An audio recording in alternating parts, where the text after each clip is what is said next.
श्रीविष्णुपञ्जरिस्तोत्रम् हरिरुवाच प्रवच्याम्यधुना ह्येतद् वैष्णवं पञ्जरं शुभं। नमो नमस्ते गोविन्द चक्रं गृह्य सुदर्शनं प्राच्यां रक्षस्व मां विष्णु। ओम नमो नारायणाय नमः।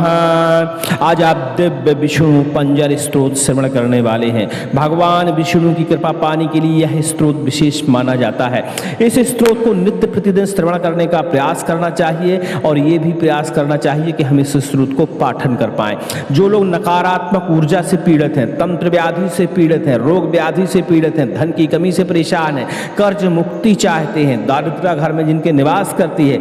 ऐसे लोगों को विष्णु पंजर स्तोत्र का नित्य प्रतिदिन एक पाठ करना चाहिए। भगवान विष्णु की कृपा से हर प्रकार का व्याधि, संकट, नकारात्मक ऊर्जा, प्रेत दोष, तंत्र दोष, समस्त प्रकार के शत्रुओं का भय समाप्त होता है और शत्रुओं पर विजय प्राप्त होती है और समस्त प्रकार के दोष दूर हो जाते हैं। चलिए भगवान विष्णु का विष्णु पंजर दिव्य स्तोत्र श्रवण करते हैं और प्रार्थना करते हैं कि हर प्रकार के संकट से हमें मुक्ति मिल जाए। यह स्तोत्र हमने लगातार श्रवण करने के लिए उपलब्ध कराया है। हमारे स्तोत्र और मंत्र आपको यदि अच्छे लगते हैं तो आग्रह है कि ये कमेंट जरूर किया करें। सभी को जय श्री राम। सुनते रहिए लगातार विष्णु पंजर स्तोत्र। विष्णुपञ्जरिस्तोत्रम्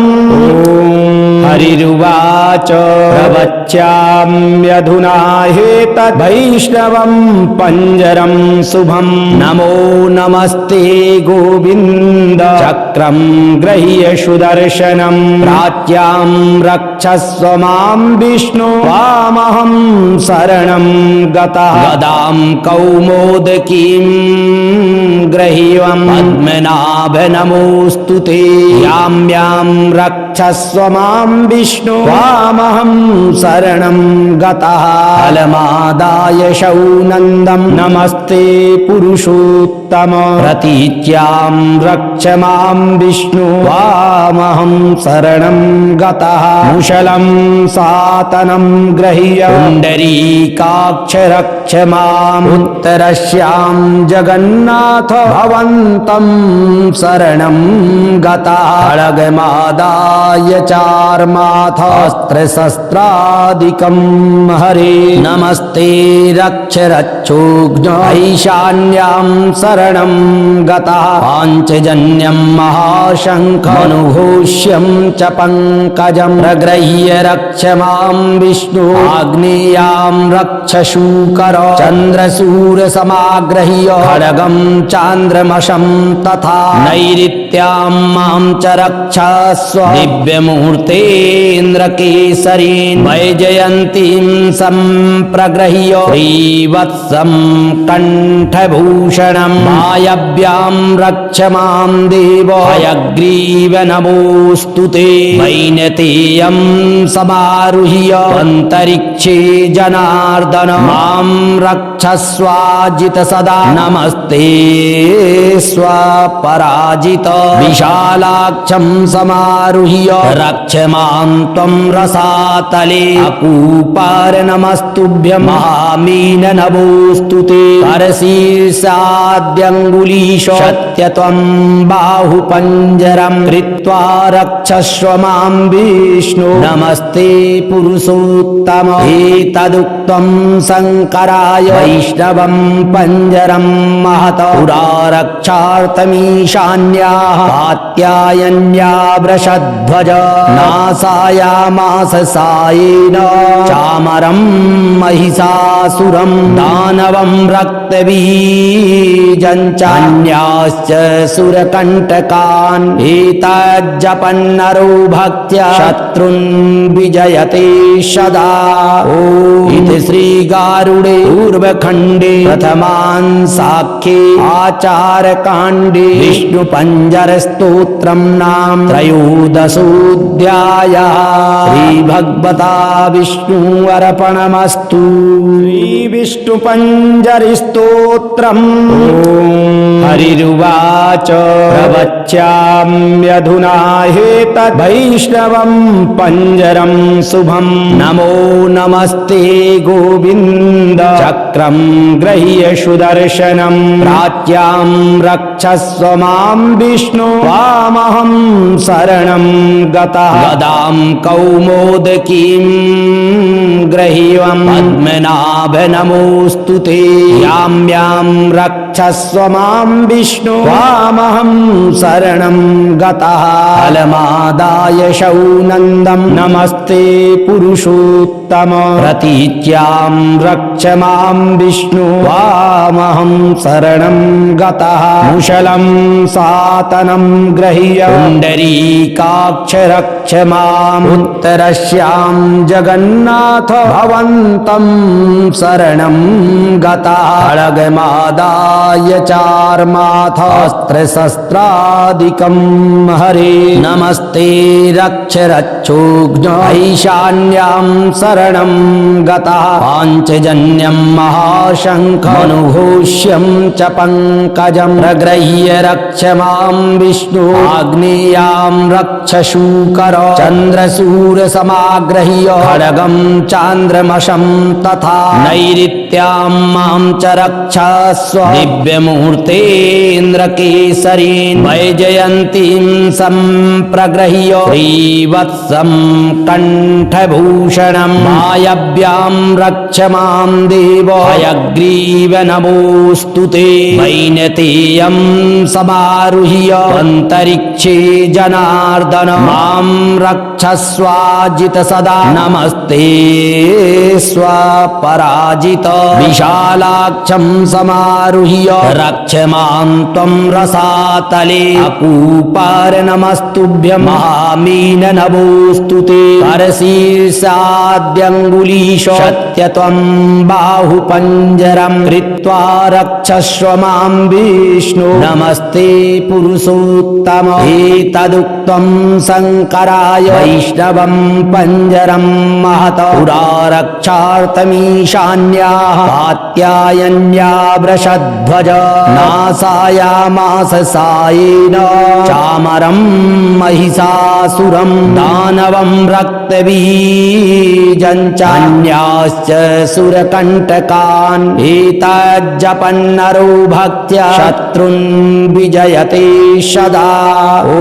इति श्रीगारुडे पूर्वखण्डे प्रथमान् साख्ये आचारकाण्डे विष्णुपञ्जरस्तोत्रं नाम त्रयोदशोऽध्यायः श्रीभगवता विष्णुर्पणमस्तु श्रीविष्णुपञ्जरिस्तोत्रम् हरिरुवाच प्रवच्याम्यधुना हेतद्वैष्णवं पञ्जरं शुभं नमो नमस्ते गोविन्द चक्रं गृह्य सुदर्शनं प्राच्यां रक्षस्व मां विष्णु त्वामहं शरणं गतः गदां कौमोदकीं ग्रह्यं पद्मनाभ नमोऽस्तु ते यां यां रक्षस्व मां विष्णु त्वामहं शरणं गतः फलमादाय शौनन्दं नमस्ते पुरुषोत्तम प्रतीच्यां रक्ष मां विष्णु त्वामहं शरणं गतः मुशलं सातनं गृह्य पुण्डरीकाक्ष रक्ष माम् उत्तरस्यां जगन्नाथ भवन्तं शरणं गतः खड्गमादाय चार्माथ अस्त्रशस्त्रादिकं हरे नमस्ते रक्ष रक्षोघ्न ईशान्यां शरणं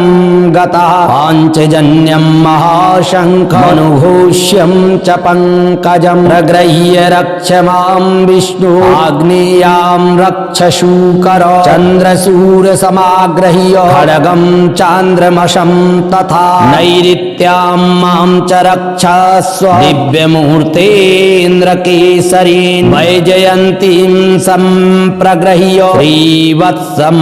कण्ठभूषणं वायव्यां रक्ष मां देव हयग्रीव नमोऽस्तु ते वैनतेयं समारुह्य अन्तरिक्षे जनार्दन मां रक्षस्वाजित सदा नमस्ते स्वपराजित विशालाक्षं समारुह्य समारुह्य रक्ष मां त्वं रसातले अकूपार नमस्तुभ्यं महामीन नमोऽस्तु ते करशीर्षाद्यङ्गुलीश सत्य त्वं बाहुपञ्जरं कृत्वा रक्षस्व मां विष्णु नमस्ते पुरुषोत्तम एतदुक्तं शङ्कराय वैष्णवं पञ्जरं महत पुरा रक्षार्थमीशान्याः कात्यायन्या वृषध्वज नासायामास सायेन चामरं महिषासुरं दानवं रक्तबीजं चान्याश्च सुरकण्टकान् एतज्जपन्नरो भक्त्या शत्रुन् विजयते सदा इति श्रीगारुडे पूर्वखण्डे प्रथमान् साख्ये आचारकाण्डे विष्णुपञ्जरस्तोत्रं नाम त्रयोदशोऽध्यायः श्रीभगवता विष्णु अर्पणमस्तु। श्रीविष्णुपञ्जरिस्तोत्रम् हरिरुवाच प्रवच्याम्यधुना हेतद्वैष्णवं पञ्जरं शुभं नमो नमस्ते गोविन्द चक्रं गृह्य सुदर्शनं प्राच्यां रक्षस्व मां विष्णु त्वामहं शरणं गतः गदां कौमोदकीं गृह्यं पद्मनाभ नमोऽस्तु ते यां रक्षस्व मां विष्णु त्वामहं शरणं गतः फलमादाय शौनन्दं नमस्ते पुरुषोत्तम प्रतीच्यां रक्ष मां विष्णु त्वामहं शरणं गतः मुशलं सातनं गृह्य पुण्डरीकाक्ष रक्ष माम् उत्तरस्यां जगन्नाथ भवन्तं शरणं गतः खड्गमादाय चार्माथ अस्त्रशस्त्रादिकं हरे नमस्ते रक्ष रक्षोघ्न ईशान्यां शरणं गतः पाञ्चजन्यं महाशङ्खमनुघोष्यं च पङ्कजं प्रगृह्य रक्ष मां विष्णु आग्नेयां रक्ष शूकर चन्द्रशूरसमागृह्य खड्गं चान्द्रमशं तथा नैऋत्यां मां च रक्षस्व दिव्यमूर्तेन्द्रकेसरीन् वैजयन्तीं सम्प्रगृह्य श्रीवत्सं कण्ठभूषणं वायव्यां रक्ष मां देव हयग्रीव नमोऽस्तु ते वैनतेयं समारुह्य अन्तरिक्षे जनार्दन मां रक्षस्वाजित सदा नमस्ते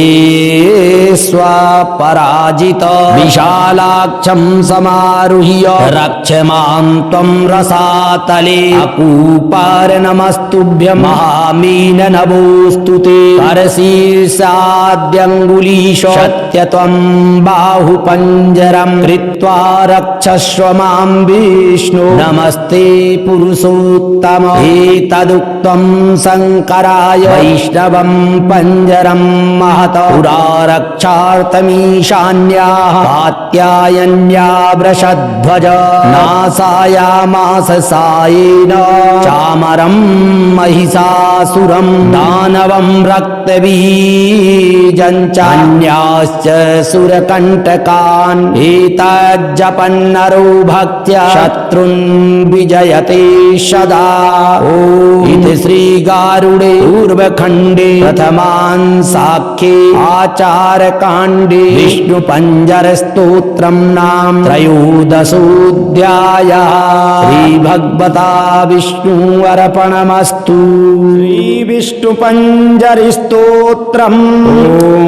हरिरुवाच प्रवच्याम्यधुना हेतद्वैष्णवं पञ्जरं शुभं नमो नमस्ते गोविन्द चक्रं गृह्य सुदर्शनं प्राच्यां रक्षस्व मां विष्णु त्वामहं शरणं गतः गदां कौमोदकीं गृह्यं पद्मनाभ नमोऽस्तु ते यां रक्ष रक्षस्व मां विष्णु त्वामहं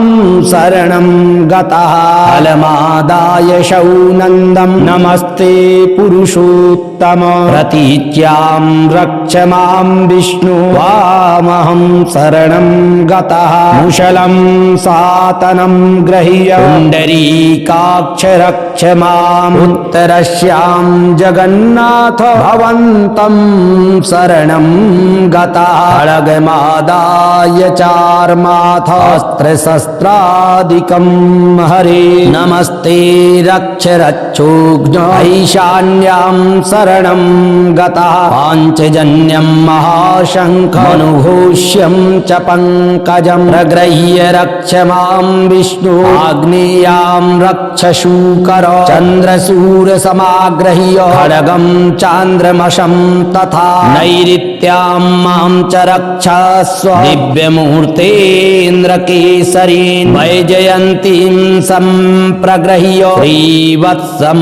कण्ठभूषणं वायव्यां रक्ष मां देव हयग्रीव नमोऽस्तु ते वैनतेयं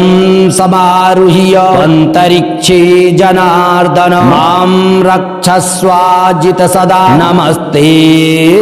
स्वपराजित विशालाक्षं समारुह्य रक्ष मां त्वं रसातले अकूपार नमस्तुभ्यं महामीन नमोऽस्तु ते करशीर्षाद्यङ्गुलीश सत्यत्वं बाहुपञ्जरं कृत्वा रक्षस्व मां विष्णु नमस्ते पुरुषोत्तम एतदुक्तं शङ्कराय वैष्णवं पञ्जरं महत पुरा रक्षार्थमीशान्याः कात्यायन्या वृषध्वज नासायामास सायेन चामरं महिषासुरं दानवं रक्तबीजं चान्याश्च सुरकण्टकान् एतज्जपन्नरो भक्त्या शत्रुन् विजयते सदा इति श्रीगारुडे पूर्वखण्डे प्रथमान् साख्ये आचारकाण्डे विष्णुपञ्जरस्तोत्रं नाम त्रयोदशोऽध्यायः श्रीभगवता विष्णुर्पणमस्तु श्रीविष्णुपञ्जरिस्तोत्रम् हरिरुवाच प्रवच्याम्यधुना हेतद्वैष्णवं पञ्जरं शुभं नमो नमस्ते गोविन्द चक्रं गृह्य सुदर्शनं प्राच्यां रक्षस्व मां विष्णु त्वामहं शरणं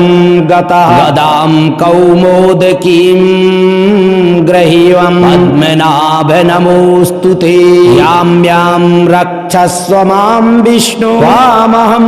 शरणं गतः फलमादाय शौनन्दं नमस्ते पुरुषोत्तम प्रतीच्यां रक्ष मां विष्णु त्वामहं शरणं गतः मुशलं सातनं गृह्य पुण्डरीकाक्ष रक्ष माम् उत्तरस्यां जगन्नाथ भवन्तं शरणं गतः खड्गमादाय चार्माथास्त्रशस्त्रादिकं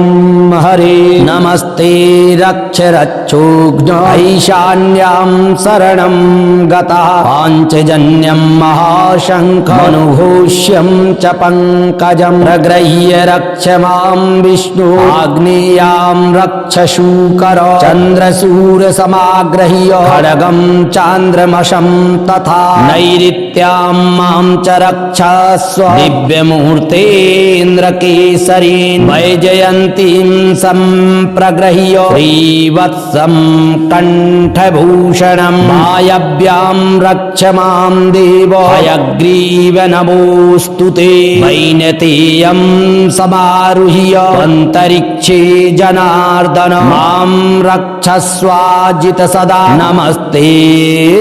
स्वपराजित विशालाक्षं समारुह्य समारुह्य रक्ष मां त्वं रसातले अकूपार नमस्तुभ्यं महामीन नमोऽस्तु ते करशीर्षाद्यङ्गुलीश सत्य त्वं बाहुपञ्जरं कृत्वा रक्षस्व मां विष्णु नमस्ते पुरुषोत्तम एतदुक्तं शङ्कराय वैष्णवं पञ्जरं महत पुरा रक्षार्थमीशान्याः कात्यायन्या वृषध्वज नासायामास सायेन चामरं महिषासुरं दानवं रक्तबीजं चान्याश्च सुरकण्टकान् एतज्जपन्नरो भक्त्या शत्रुन् विजयते सदा इति श्रीगारुडे पूर्वखण्डे प्रथमान् साख्ये आचारकाण्डे विष्णुपञ्जरस्तोत्रं नाम त्रयोदशोऽध्यायः श्रीभगवता विष्णु अर्पणमस्तु। श्रीविष्णुपञ्जरिस्तोत्रम् हरिरुवाच प्रवच्याम्यधुना हेतद्वैष्णवं पञ्जरं शुभं नमो नमस्ते गोविन्द चक्रं गृह्य सुदर्शनं प्राच्यां रक्षस्व मां विष्णु त्वामहं शरणं गतः गदां कौमोदकीं गृह्यं पद्मनाभ नमोऽस्तु ते यां रक्षस्व मां विष्णु त्वामहं शरणं गतः फलमादाय शौनन्दं नमस्ते पुरुषोत्तम प्रतीच्यां रक्ष मां विष्णु त्वामहं शरणं गतः मुशलं सातनं गृह्य पुण्डरीकाक्ष रक्ष माम् उत्तरस्यां जगन्नाथ भवन्तं शरणं गतः खड्गमादाय चार्माथ अस्त्रशस्त्रादिकं हरे नमस्ते रक्ष रक्षोघ्न ईशान्यां शरणं गतः पाञ्चजन्यं महाशङ्खमनुघोष्यं च पङ्कजं प्रगृह्य रक्ष मां विष्णु आग्नेयां रक्ष शूकर चन्द्रशूरसमागृह्य खड्गं चान्द्रमशं तथा नैऋत्यां मां च रक्षस्व दिव्यमूर्तेन्द्रकेसरीन् वैजयन्तीं सम्प्रगृह्य श्रीवत्सं कण्ठभूषणं वायव्यां रक्ष मां देव हयग्रीव नमोऽस्तु ते वैनतेयं समारुह्य अन्तरिक्षे जनार्दन मां रक्षस्वाजित सदा नमस्ते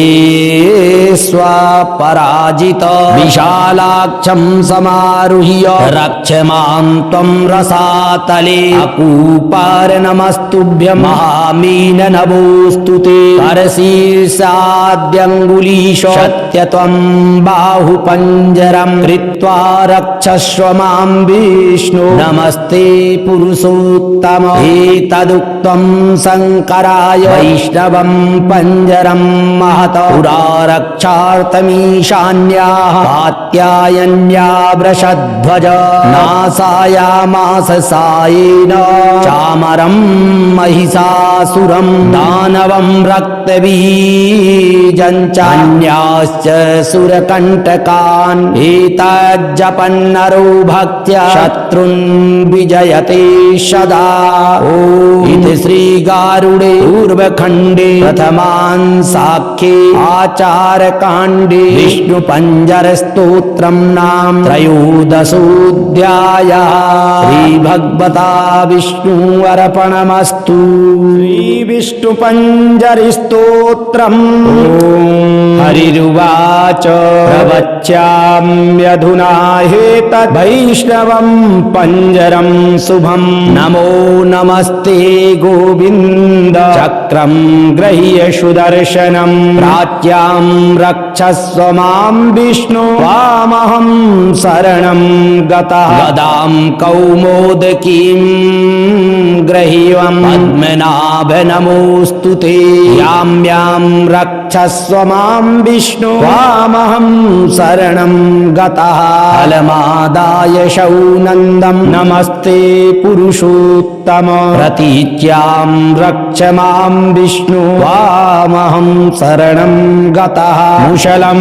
सातनं गृह्य पुण्डरीकाक्ष रक्ष माम् उत्तरस्यां जगन्नाथ भवन्तं शरणं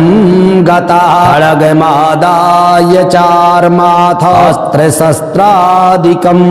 हरे नमस्ते रक्ष रक्षोघ्न ईशान्यां शरणं गतः पाञ्चजन्यं महाशङ्खमनुघोष्यं च पङ्कजं प्रगृह्य रक्ष मां विष्णु आग्नेयां रक्ष शूकर चन्द्रशूरसमागृह्य खड्गं चान्द्रमशं तथा नैऋत्यां मां च रक्षस्व दिव्यमूर्तेन्द्रकेसरीन् वैजयन्तीं सम्प्रगृह्य श्रीवत्सं कण्ठभूषणं वायव्यां रक्ष मां देव हयग्रीव नमोऽस्तु ते वैनतेयं समारुह्य अन्तरिक्षे जनार्दन मां रक्षस्वाजित सदा नमस्ते स्वपराजित विशालाक्षं समारुह्य रक्ष मां त्वं रसातले अकूपार नमस्तुभ्यं महामीन नमोऽस्तु ते करशीर्षाद्यङ्गुलीश सत्यत्वं बाहुपञ्जरं कृत्वा रक्षस्व मां विष्णु नमस्ते पुरुषोत्तम एतदुक्तं शङ्कराय वैष्णवं पञ्जरं महत पुरा रक्षार्थमीशान्याः कात्यायन्या वृषध्वज नासायामास सायेन चामरं महिषासुरं दानवं रक्तबीजं चान्याश्च सुरकण्टकान् एतज्जपन्नरो भक्त्या शत्रुन् विजयते सदा इति श्रीगारुडे पूर्वखण्डे प्रथमान् साख्ये आचारकाण्डे विष्णुपञ्जरस्तोत्रं नाम त्रयोदशोऽध्यायः श्रीभगवता विष्णुर्पणमस्तु श्रीविष्णुपञ्जरिस्तोत्रम् हरिरुवाच प्रवच्याम्यधुना हेतद्वैष्णवं पञ्जरं शुभं नमो नमस्ते गोविन्द चक्रं गृह्य सुदर्शनं प्राच्यां रक्षस्व मां विष्णु त्वामहं शरणं गतः गदां कौमोदकीं गृह्यं पद्मनाभ नमोऽस्तु ते यां रक्षस्व मां विष्णु त्वामहं शरणं गतः फलमादाय शौनन्दं नमस्ते पुरुषोत्तम प्रतीच्यां रक्ष मां विष्णु त्वामहं शरणं गतः मुशलं सातनं गृह्य पुण्डरीकाक्ष रक्ष माम् उत्तरस्यां जगन्नाथ भवन्तं शरणं गतः खड्गमादाय चार्माथ अस्त्रशस्त्रादिकं हरे नमस्ते रक्ष रक्षोघ्न ईशान्यां शरणं गतः पाञ्चजन्यं महाशङ्खमनुघोष्यं च पङ्कजं प्रगृह्य रक्ष मां विष्णु आग्नेयां रक्ष शूकर चन्द्रशूरसमागृह्य खड्गं चान्द्रमशं तथा नैऋत्यां मां च रक्षस्व दिव्यमूर्तेन्द्रकेसरीन् वैजयन्तीं सम्प्रगृह्य श्रीवत्सं कण्ठभूषणं वायव्यां रक्ष मां देव हयग्रीव नमोऽस्तु ते वैनतेयं समारुह्य अन्तरिक्षे जनार्दन मां रक्षस्वाजित सदा नमस्ते स्वपराजित विशालाक्षं समारुह्य रक्ष मां त्वं रसातले अकूपार नमस्तुभ्यं महामीन नमोऽस्तु ते करशीर्षाद्यङ्गुलीश सत्यत्वं बाहुपञ्जरं कृत्वा रक्षस्व मां विष्णु नमस्ते पुरुषोत्तम एतदुक्तं शङ्कराय वैष्णवं पञ्जरं महत पुरा रक्षार्थमीशान्याः कात्यायन्या वृषध्वज नासायामास सायेन चामरं महिषासुरं दानवं रक्तबीजं चान्याश्च सुरकण्टकान् एतज्जपन्नरो भक्त्या शत्रुन् विजयते सदा। इति श्रीगारुडे पूर्वखण्डे प्रथमान् साख्ये आचारकाण्डे विष्णुपञ्जरस्तोत्रं नाम त्रयोदशोऽध्यायः। श्रीभगवता विष्णु अर्पणमस्तु।